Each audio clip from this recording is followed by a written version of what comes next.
반갑습니다. 네. 저는 올해 보문중앙교회 아동부와 세신자 그리고 신방을 담당하게 된 천연숙 부목사입니다. 제 억양을 들으면 아시겠지만 이제 전 고향이 부산입니다. 저는 이제 할아버지와 할머니 그리고 아버지와 어머니의 정말 훌륭한 믿음의 보법을 보면서 이렇게 자랐습니다. 금방 이제 일남성교회에 이렇게 나오셔서 특송을 하는데 그런 생각이 들더라고요. 저 자리에 제 아버지도 있었으면 얼마나 좋았을까. 사실은 제 아버지는 이제 제가 신대원을 준비하는 기간에 이게 갑자기 돌아가시게 되었습니다.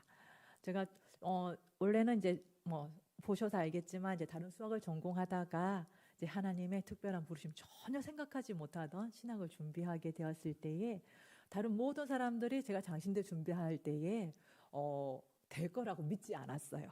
부산에 있을 때. 그래서 그래 아주 믿음 좋은 그때 그 집사님이 그래 현수가 그래 열심히 준비해. 근데 내년에 너 교사할 거지. 예, 붙을 거라 믿지 않으셨던 거죠. 제가 부산이었는데. 그런데 오직 저희 아버지만 하나님 보내주시면 갈 수 있지라고 유일하게 믿어주셨던 저희 아버지가 생각이 납니다.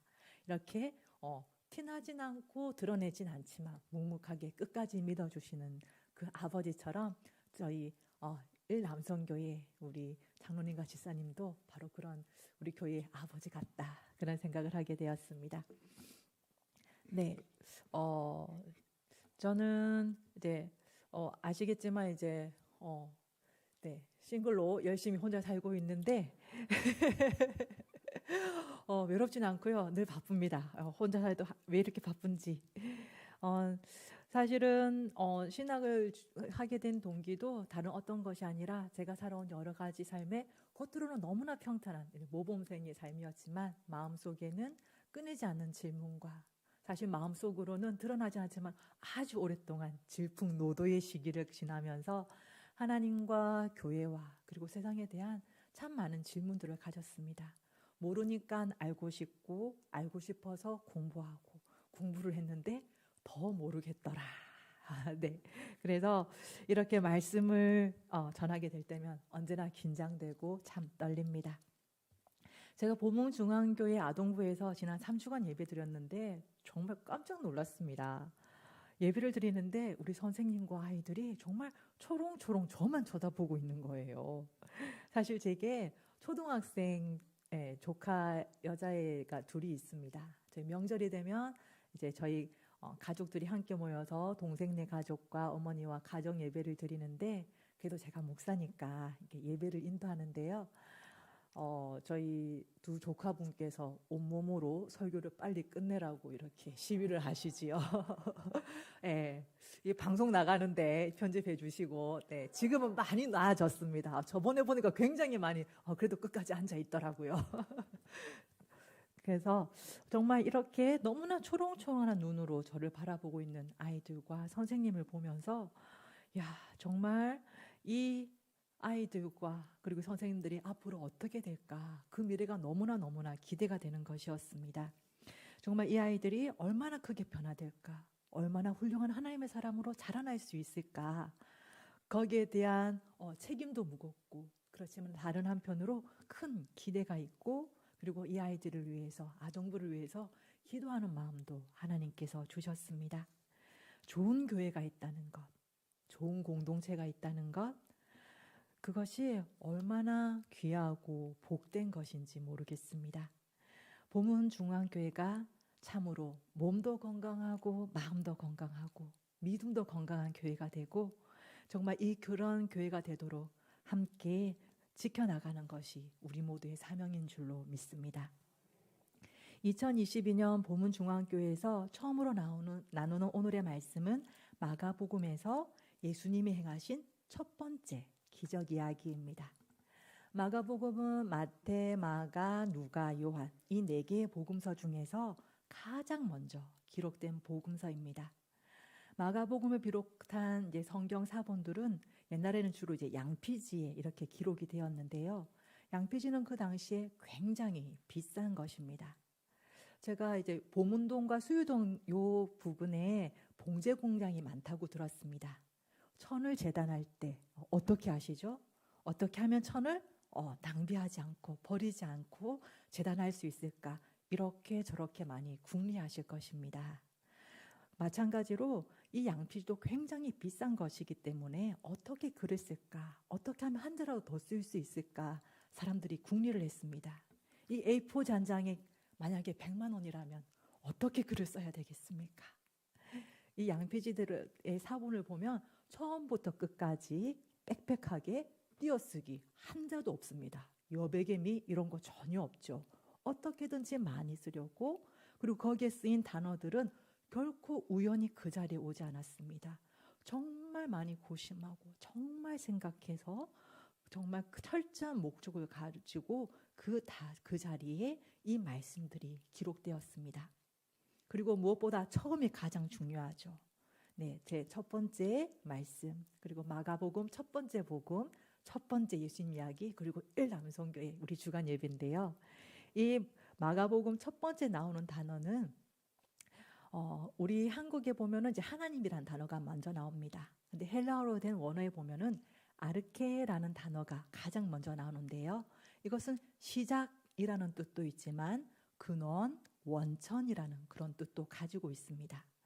이 마가복음은 정말 하나님의 아들이신 예수 그리스도의 복음의 시작, 그 복음의 근원, 그 원천을 전하려고 하는 분명한 목적을 가지고 기록된 책입니다.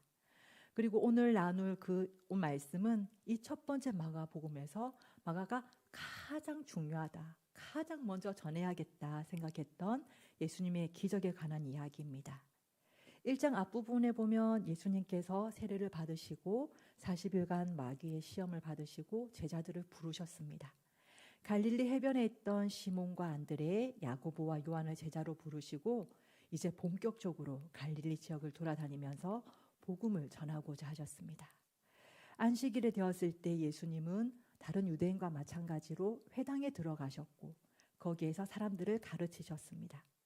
회당은 이제 유다가 BC 587년에 멸망했거든요. 그 이후로 유대인들이 떠돌아 살면서 함께 모여서 내가 유대인이다, 나는 하나님의 백성이다 라는 신앙과 정체성을 지키기 위해서 모인 곳입니다. 어디를 가든지 가장 먼저 회당을 세웠지요. 그래서 그곳에서 율법을 배우고 하나님 신앙을 가르쳤습니다. 특별히 안식일에는 유대인이라면 모두가 모여서 그 율법의 말씀을 읽고 글을 아는 사람이 그것을 읽어주고 해석을 해주었습니다. 지금으로 말하면 이제 설교를 이렇게 간단하게 한 것이죠. 오늘 말씀에 보면 예수님께서 회당에서 가르치셨을 때에 사람들이 놀랐다고 마가는 말합니다. 어떤 말씀을 하셨는가, 어떤 표현을 하셨는가, 그거는 기록되어 있지 않습니다. 어떤 말씀, 어떤 표현보다는 더 중요한 것이 있는데 그것은 예수님이 가르치시는 것이 그 자체가 권위 있는 자와 같았고 서기관들과 같지 않았다는 것입니다. 서기관은 말 그대로 이제 글을 쓰는 것을 전문으로 하는 사람입니다. 그 당시에 최고의 엘리트입니다. 오늘날로 치면 서울대 박사, 하버드대 박사 그 정도 되겠죠. 성경에 어떤 단어가 기록되어 있는지 이 사람들보다 더 잘하는 사람이 없을 것이고 그들의 지식은 정말 완벽했습니다. 그런데 예수님이 가르치시는 것은 그런 서기관들의 정확한 정보 전달과는 격이 달랐다고 말합니다. 예수님의 가르침을 들은 사람들은 예수님이 가르치시는 것이 권위 있는 자와 같았다. 단순히 어떤 분야의 권위자가 아니라 어떤 권세를 가진 왕의 말씀, 왕의 명령과 같았다는 것입니다. 건강에 관한 강의 많이 들으시죠? 어디에 뭐가 좋다. 그러면 그 강의에 보면 각 분야의 탁월한 지식과 경험을 가진 전문가들이 나와서 이제 조언을 합니다. 암을 예방하기 위해서는 이런 걸 먹어야 하고요. 그리고 어떤 음식을 먹지 말아야 될지, 그리고 어떤 이제 습관을 가져야 되는지, 운동은 꼭 하시라고 조언을 합니다. 다 좋은 말이고 다 맞는 말이죠. 그런데 그 강의를 들은 모든 사람들이 그 좋은 대로 실천하지는 않습니다. 그냥 참고만 할 뿐이지요. 심지어 폐암에 걸려도 담배를 끊으라는 의사의 말을 지키지 않는 사람도 참 많습니다. 그렇지만 경찰이 음주 단속을 한다고 할 때, 자, 차를 세우세요 했을 때 그 말을 듣지 않는 사람은 없습니다. 왜일까요? 경찰에게는 이 음주운전을 단속하기 위한 권세를 가지고 있기 때문에 그렇습니다. 예수님의 말씀을 들은 사람들은 예수님의 말씀 속에서 그 권세를 느꼈습니다. 신하가 왕의 명령을 이행하듯이 거기에 따라야 하고 그 말씀에 순종해야만 할 것 같은 그런 힘, 그런 것을 느꼈다는 것이죠. 그 힘에 사람들이 압도가 되고 그래서 예상치 못한 그 힘에 깜짝 놀랐습니다. 마침 그 회당에는 더러운 귀신 들린 사람이 있었는데 그 사람도 예수님의 말씀을 들었습니다. 더러운 귀신 들린 자는 모든 사람 앞에서 자신의 정체를 드러내면서 소리칩니다. 이거는 더러운 귀신이 자의로 외치는 것이 아닙니다. 도저히 예수님의 말씀, 그 힘을 견딜 수가 없어서 절규하면서 모든 사람에게 외치는 것이죠. 나사렛 예수여, 우리가 당신과 무슨 상관이 있나이까? 우리를 멸하러 왔나이까? 나는 당신이 누구인 줄 아노니 하나님의 거룩한 자니이다. 더러운 귀신의 고백처럼 더러운 귀신은 예수님과 아무 상관이 없습니다. 그들은 하나님의 백성이 아니기 때문입니다. 그렇지만 하나님의 말씀에 담긴 그 하나님의 권세, 하나님의 능력 앞에 정말 견딜 수가 없어서 자신을 폭로하는 것입니다. 바퀴벌레 보신 적 있으십니까? 바퀴벌레. 요즘에는 좀 보기 힘든데요. 제가 이제 중고등학교에 다녔던 모 교회에는 좀 식당의 틈에 문의 벽에 좀 틈이 있어가지고 바퀴벌레들이 좀 자유롭게 오고 갈 수가 있었습니다. 밤에 이렇게 불을 딱 켜면 이제 그 한가운데를 자유롭게 여유롭게 돌아다니던 바퀴벌레들이 정말 미친 듯이 구석으로 숨으려고 난리가 납니다. 불빛에 놀란 바퀴벌레처럼 회당 안에 있던 더러운 귀신은 예수님의 거룩함 앞에서 펄쩍 뛰며 자신을 스스로 폭로하는 것입니다. 더러운 귀신이라서 그 누구보다 예수님이 하나님의 거룩한 자다. 그런 것을 더 빠르게, 더 민감하게 깨닫는 것입니다. 그 귀신의 소리를 들으자 예수님은 꾸짖으시고 잠잠하고 그 사람에게서 나오라 하셨습니다. 그리고 그 더러운 귀신이 예수님의 말씀에 순종하여 그 사람에게서 나왔고 모두가 그것을 보고 깜짝 놀랐습니다.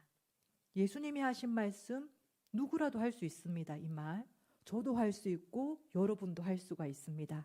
잠잠하고 그 사람에게서 나오라. 그렇지만 예수님이 말씀하셨을 때와 우리가 말할 때에 그 말 속에 담긴 힘이 다른 것입니다. 예수님의 말씀은 그 말씀을 들었을 때 따르지 않을 수 없는 권세와 힘이 있는 말씀입니다. 하나님의 말씀입니다. 빛이 있으라 하심에 빛이 있었다는 무에서 유를 창조하시는 하나님의 말씀입니다. 그렇기에 자의가 아니라 억지로 더러운 귀신은 그 사람에게서 나올 수밖에 없었습니다. 자의로 곱게 나오면 될 텐데 억지로 나가다 보니 들어가 있는 사람에게 경련을 일으키고 소리를 지르고 난장을 부리면서 쫓겨나는 것입니다. 마가가 전하고자 하는 첫 번째 예수님의 기적은 다른 어떤 것이 아니라 예수님이 하시는 그 말씀 자체가 권능의 말씀이었고 듣는 사람을 압도할 뿐만 아니라 더러운 귀신조차도 복종하지 않을 수 없는 능력이었다는 것입니다. 이 사건은 바로 예수님이 하나님의 아들이심을, 하나님의 거룩한 자임을 나타내는 사건이었습니다. 그런데 하나님의 아들이, 하나님의 거룩한 자가 왜 굳이 가버나움의 회당에 나타나 더러운 귀신을 쫓아냈을까요?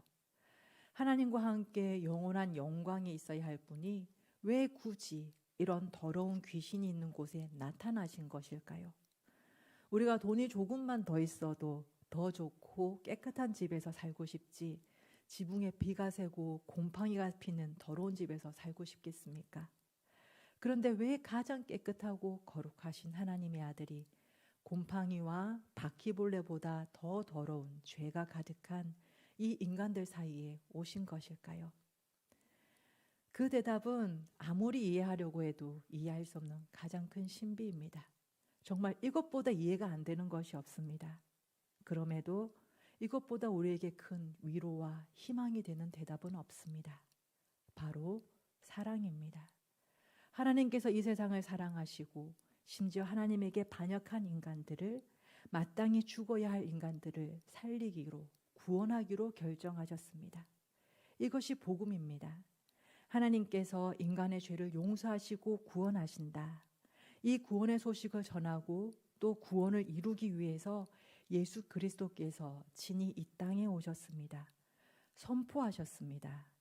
때가 찼고 하나님의 나라가 가까이 왔으니 회개하고 복음을 믿으라.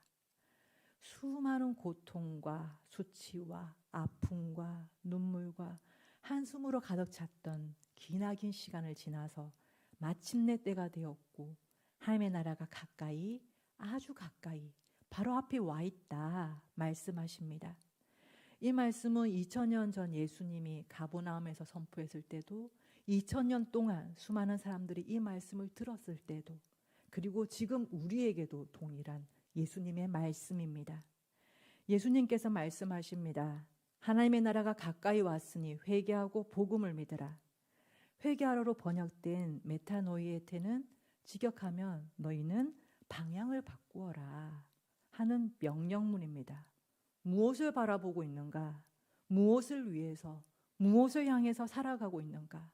그 삶의 방향, 그 시선과 관심을 하나님 나라로 바꾸라는 예수님의 명령입니다.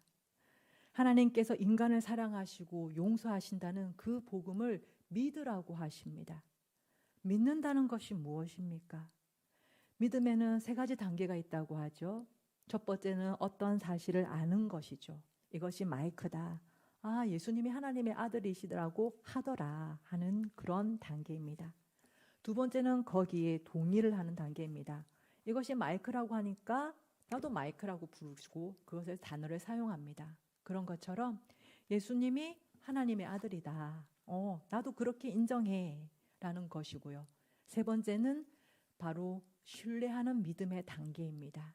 그 믿음의 대상에 나 자신을 붙들어 매는 것입니다. 거기에 내 목숨을 거는 것입니다. 예수님께서 믿으라 하신 믿음은 바로 이 복음을 알고 그것을 받아들이고, 그리고 그 복음에 자신의 모든 것을 걸고 신뢰하라는 것입니다. 여러분은 참으로 하나님의 복음을 알고 거기에 동의하고 목숨을 걸어 신뢰하십니까? 하나님의 나라를 위해 목숨을 바칠 수 있겠습니까? 교회에서 봉사를 열심히 하고 기도를 할 때는 신뢰를 좀 하는 것 같은데, 그런데 지금은 또 아닌 것 같기도 합니다. 신뢰는 저축하거나 고정하거나 주고받을 수가 없습니다. 신뢰하는 믿음이란 하나님의 나라를 향한, 하나님의 말씀을 향한 지금 내 마음의 태도이며 자세입니다. 하나님을 향해 열려있는 자세와 태도입니다.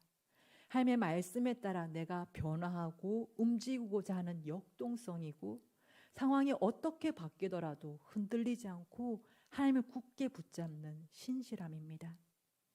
이 세상이나 세상에 있는 것들, 육신의 정욕과 안목의 정욕과 이생의 자랑, 돈과 출세에서 하나님의 나라로 삶의 방향을 돌이키고 죽을 수밖에 없었던 죄인인 나를 죄와 마귀의 권세에서 풀어주시고 하나님의 자녀로 삼아주셨다는 이 복음을 신뢰하라고 예수님은 우리에게 말씀하십니다. 이 복음만이 인간과 세상을 구원할 수 있는 유일한 길입니다. 그 무엇으로 무한한 탐욕과 욕망에서 벗어날 수가 있겠습니까?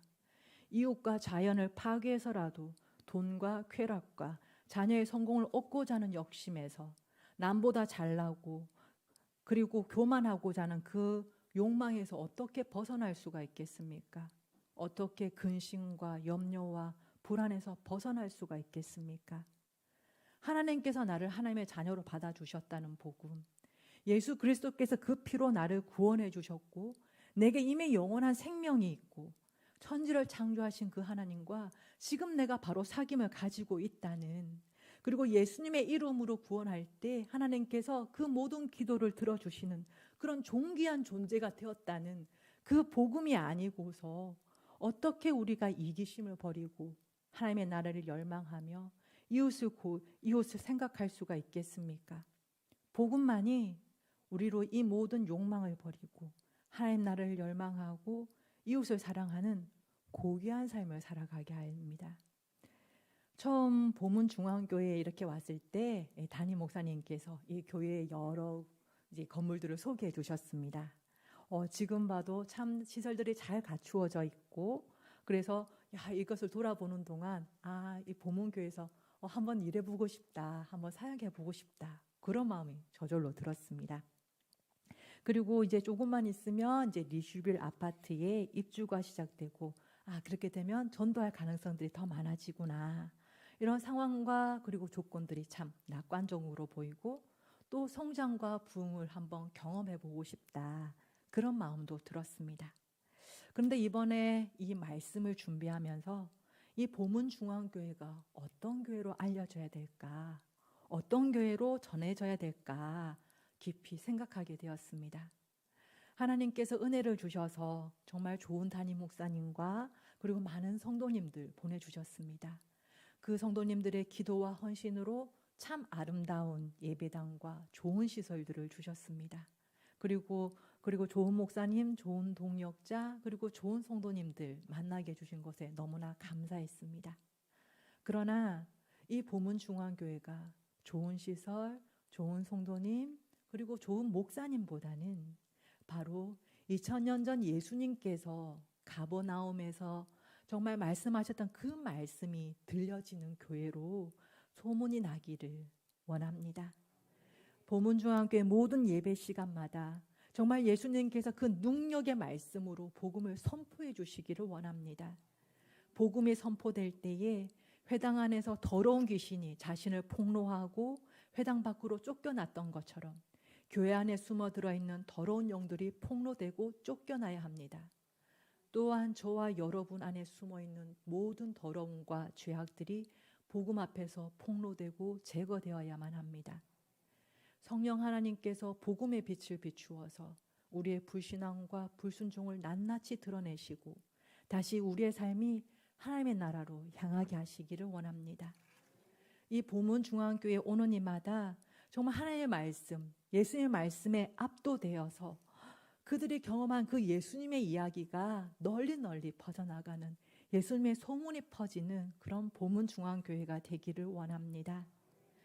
그리하여서 정말 이곳에 정말 살아계신 하나님 항상 경험하며 자랑하며 증가하는 보문중앙교회가 되기를 간절히 소망합니다.